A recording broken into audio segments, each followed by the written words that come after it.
Joining me now for more on this, I have Congressman Scott Perry, chairman of the House subcommittee, which held one of Tuesday's FEMA hearings. Congressman, welcome to the show. Thanks for your time. Well, it's great to be with you. And of course, the real question is becoming who's lying.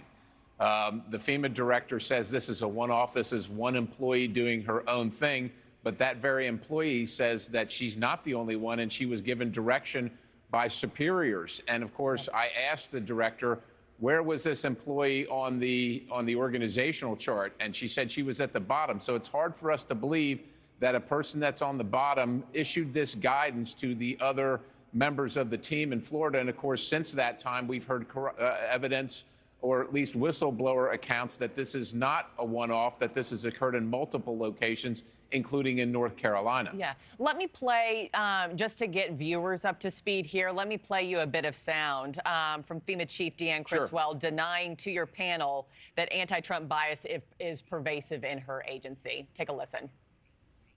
There is nothing in our policies, in our procedures, in our training that would direct any employee to bypass anybody's home based on their political party. I cannot speak to what her motivations were. And here's what that ex-staffer, Marnie Washington, told NewsNation just one day before. I'm being framed. There's no violation of the Hatch Act. I was simply following orders. I did not vote for Kamala Harris, so there's no political plight on my part. Yeah, so Congressman, something smells fishy to you. Who is it and what is it? Yeah, that's exactly right. And when the administrator of FEMA says that she's interested in an investigation, understand that FEMA is conducting the investigation internally. Now, FEMA, of course, has a vested interest in not having information come out that shows there's a culture of this political bias. And she said she's working with the inspector general, but she has not requested that the inspector general conduct the investigation. And only when I pressed her did she agree that she would. So up until this point, it's just been an internal investigation, essentially by the ones accused of the crime. And for Ms. Washington's part, look, I think she's very credible. I think she's believable. But following orders that are immoral is not the right thing either. And when she was given that order by superiors, if she was indeed done, that was done so, she should have rejected that and said, look, we can't do that. We're going to provide the relief to everybody, regardless of their political affiliation. But this administration has a longstanding, widespread, deep use of political retribution against their rivals. And I think that FEMA, unfortunately, is just the latest example. Let me give a different kind of example, sir. One of your colleagues, Democratic Congressman Rick Larson, accusing President Trump of doing the same thing when California had wildfires. This is what he said. In 2019, the president-elect tweeted billions of dollars are being sent to the state of California for forest fires that with proper forest management would never happen unless they get their act together, which is unlikely. I have ordered FEMA to send no more money.